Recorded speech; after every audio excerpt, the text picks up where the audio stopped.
Ils se sont invités et ils sont venus pour l'établir roi, selon la parole de Dieu au sujet d'Israël.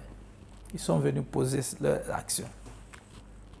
Dieu peut dire à quelqu'un, oh, lui là, il est mon serviteur. Il est son serviteur. Mais sûrement Dieu t'a mis là pour que tu sois un soutien pour lui. Ce n'est pas parce que Dieu a dit qu'il a choisi que nécessairement il a tous les moyens qu'il faut pour accomplir. Quand Dieu l'a fait, il compte aussi sur les vaillants héros parmi lesquels tu te trouves. Tu peux prier, tu peux intercéder, tu peux donner de ton argent, tu peux mettre ton expertise à sa disposition pour que la parole et la prophétie de Dieu connaissent son accomplissement. Parce que tu fais partie du corps, tu fais partie de ceux dont Dieu tient compte en faisant ce qu'il veut faire. Alléluia. Alors, les fils d'Issachar qui connaissaient la prophétie, ils sont venus pour poser l'action. Quelles sont donc les actions qu'il faut poser pour cette saison? La première action à poser, c'est de renouer avec Dieu. C'est tellement important. Chérir la présence de Dieu. Une vie de consécration, une vie de prière, de lecture de la parole de Dieu, de méditation. Renouer avec Dieu. Il faut que tu chérisses la présence de Dieu. Que la présence de Dieu ou la lecture de la parole de Dieu ne soit pas un fardeau. Tu dois y retrouver la joie. Et c'est des choses qu'on doit vivre. Bien-aimé, tu dois prier pour que la présence de Dieu soit la chose que tu chérisses. Pour qu'en étant dans la présence de Dieu, tu aies cette soif d'entendre Dieu te parler, cette soif de découvrir ce qu'il veut te dire à travers sa parole, avoir un amour particulier pour cette parole et que tu te sens. Quand tu commences à sentir ces signes, Dieu est en train de faire un travail, une œuvre de restauration, une œuvre dans ta vie pour que tu vives un réveil effectif. Alléluia. La deuxième action à poser, c'est être là où Dieu te veut. Nous sommes dans plusieurs lieux à la fois. Oh, Dieu te veut quelque part.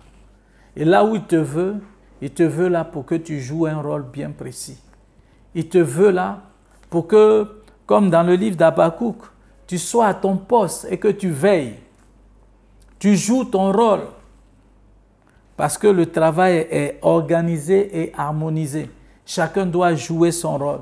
Il ne doit pas avoir un maillon faible dans la chaîne. Donc, être là où Dieu te veut. Troisièmement, c'est grandir et croître dans ton amour pour Dieu et pour son œuvre. Aimer Dieu, aimer son œuvre.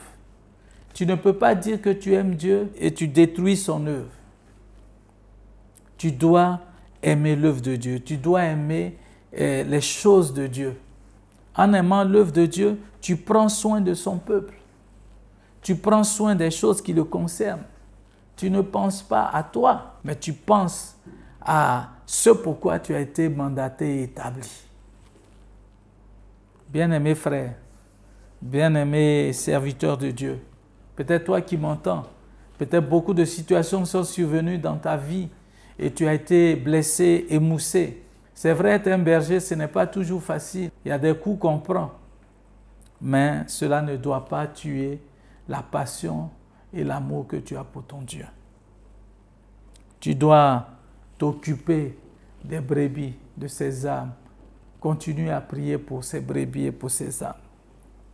Colossiens chapitre dit « Affectionnez-vous aux choses d'en haut et non celles qui sont sur la terre. » Nous devons aimer les choses de Dieu, aimer Dieu et ses choses, son œuvre.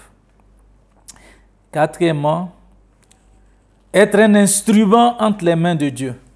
Dans le livre de Actes chapitre 9, verset 15, il est question ici de Saul de Damas, Paul, qui a été touché par notre Seigneur Jésus-Christ, et des paroles sont dites à son sujet par rapport à ce qu'il allait faire, ce qu'il allait souffrir pour le Seigneur.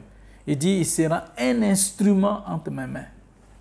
Dieu veut que tu sois un instrument pour faire avancer son règne, un instrument pour donner à l'œuvre d'aller de l'avant.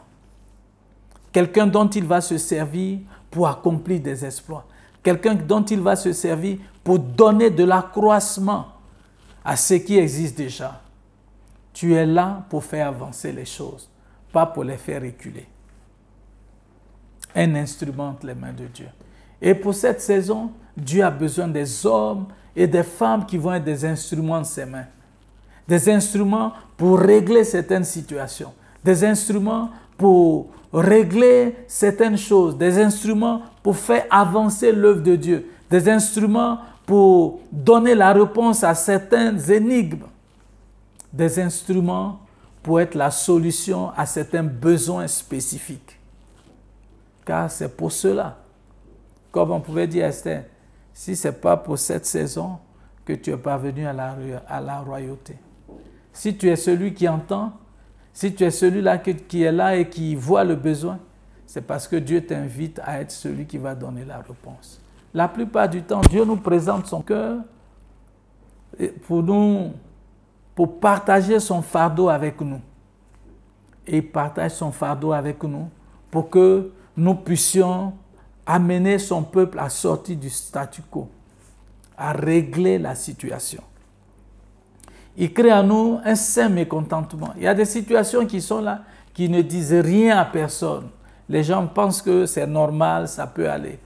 Mais dans ton cœur, Dieu crée un saint mécontentement.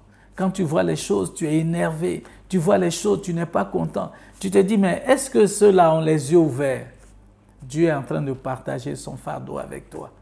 Il te donne le poids de son cœur pour que tu puisses agir, pour que les choses aillent dans le sens de ce qu'il veut. Et pour cette saison, Dieu va faire un déclic dans ton cœur pour que tu vois comme il voit, tu sentes comme il sent et tu sois préoccupé par la situation et que tu poses les actions nécessaires. Dieu va t'utiliser comme un instrument. Et enfin, et cinquièmement, comme action à poser, c'est des actes de générosité. En tant que peuple de Dieu, en tant que serviteur de Dieu, en tant qu'enfant de Dieu, nous sommes à poser des actes de générosité. Dans Luc chapitre 6, verset 38, on dit « Donnez et vous sera donné ». Lorsque nous sommes dans cette posture de pouvoir donner, j'appelle cela toujours, c'est un ticket aller-retour. Quand tu donnes, tu vas recevoir. Et c'est ce que dit la parole de Dieu, ce n'est pas un homme. Il dit, on versera dans votre une mesure bien secouée, serrée. Et dans le livre de Actes, chapitre 20, verset 35, il est dit ici, il y a plus de bonheur à donner qu'à recevoir. Plus de bonheur à donner qu'à recevoir. Donner procure beaucoup de bonheur que simplement recevoir. Quand vous recevez, je dirais c'est le terminus. Mais quand vous donnez, c'est le commencement. Parce que vous allez recevoir. Bien-aimés frères, soyons prêts, soyons généreux, soyons prêts à pouvoir donner. Dans 1 Timothée, chapitre 6, verset 17, les recommandations qui sont faites aux riches du siècle présent. La Bible dit qu'ils placent leur confiance en Dieu. Pas dans leur richesse, mais leur confiance en Dieu. Qui donne à chacun de nous, à tous, avec abondance. Lorsque Dieu te donne, il te donne avec abondance pour que tu puisses jouir de cela, mais aussi pour que tu puisses partager. Beaucoup voulons être prospères, beaucoup voulons avoir beaucoup de biens, beaucoup de choses, mais je dis, beaucoup de chrétiens prient pour être riches et c'est bien, c'est véritablement bon pour qu'on soit véritablement riche parce que l'œuvre de Dieu a besoin d'argent. Mais j'ai vu que dans la mentalité de beaucoup de personnes, ils veulent être riches et se comporter comme les riches de ce monde. Vous voyez, les riches de ce monde, ils sont avides. Les riches de ce monde, ils ne veulent pas partager. Ils veulent accumuler. Quand un homme devient riche, il veut accumuler, accumuler. Et dans Luc chapitre 12, verset 21, le Seigneur dit qu'il veut des hommes riches pour lui. Ils sont riches, Dieu les a bénis, ils sont riches. Mais ils sont riches pour Dieu. Lorsqu'il y a un besoin, ils sont prêts à répondre. Lorsque Dieu leur dit, ils sont prêts à le faire. Que ce soit pour leur église, que ce soit pour le corps, mais aussi longtemps que Dieu ait besoin d'eux, quelque part, ils sont prêts à répondre aux besoins de Dieu. Et lorsque vous êtes dans cette posture et dans cette disposition, Dieu va continuer à vous bénir, vous donner, parce que vous êtes des hommes qui apportent des solutions, des hommes qui donnent aux gens de comprendre que lorsqu'ils prient, Dieu les exauce parce que Dieu utilise des hommes obéissants comme vous pour répondre aux besoins de son peuple, aux besoins des gens, aux besoins de son Église. Et vous êtes des producteurs d'action de grâce. Et Dieu continuera à bénir votre vie. Parce que les gens diront, oh, Dieu m'a exaucé à travers ce frère-là, parce que j'ai prié, j'avais besoin de 5 000, il est venu m'a donné les 5 000. Merci Seigneur. Bien-aimés frères, je veux t'encourager. Et sûrement, beaucoup ont été tellement déçus aussi. Mais je voudrais qu'en voulant tellement aider aussi des frères, ils ont été déçus, grugés, trompés, et leur amour a pris un grand coup. Mais je prie pendant que tu m'attends que Dieu apporte la restauration dans ton cœur et que tu continues le travail que tu as à faire. Dieu va te bénir et va te restaurer au nom de Jésus-Christ. Bien-aimés frères, si nous avons, pour terminer, la révélation de la saison dans laquelle Dieu veut nous engager. Dieu nous conduit. Nous sommes à la fin, nous allons vers la fin de cette année. Beaucoup se sont déjà projetés en 2022. Ils veulent expérimenter l'abondance de Dieu. Ils veulent expérimenter la restauration de Dieu. Ils veulent expérimenter la bénédiction, la multiplication, beaucoup d'autres choses. Mais cela exige aussi des actions que nous devons poser. Ma prière, c'est que Dieu te bénisse. Dieu te donne d'entrer dans cette saison. Ce qui t'a donné de voir loin, que tu poses les actes, que tu sois dans les conditions pour que lorsque cette saison va se manifester, tu sois le premier bénéficiaire des fruits qui arrivent. Dieu annonce une pluie et il faut que tu sois celui-là qui va être un témoin de cette pluie qui arrive. Le prophète Élie pouvait dire à Akab, il se fait un bruit qui annonce pluie. Le bruit qui se fait est le bruit d'une nouvelle saison. Une saison de la visitation de Dieu. Une saison de grâce. Une saison où les gens vont davantage chercher Dieu parce qu'ils seront frappés d'une soif. Où ceux qui étaient très aguerris, très avertis, très affûtés, vont voir qu'à un certain moment, ils sont limités et qu'ils ont besoin d'un plus grand, de concepteur de toutes choses qui est Dieu. Ma prière, que dans cette saison, l'occasion te soit donnée de rencontrer Dieu si tu ne le connaissais pas et d'expérimenter une visitation exceptionnelle. Que la bénédiction de Dieu soit avec toi. Amen.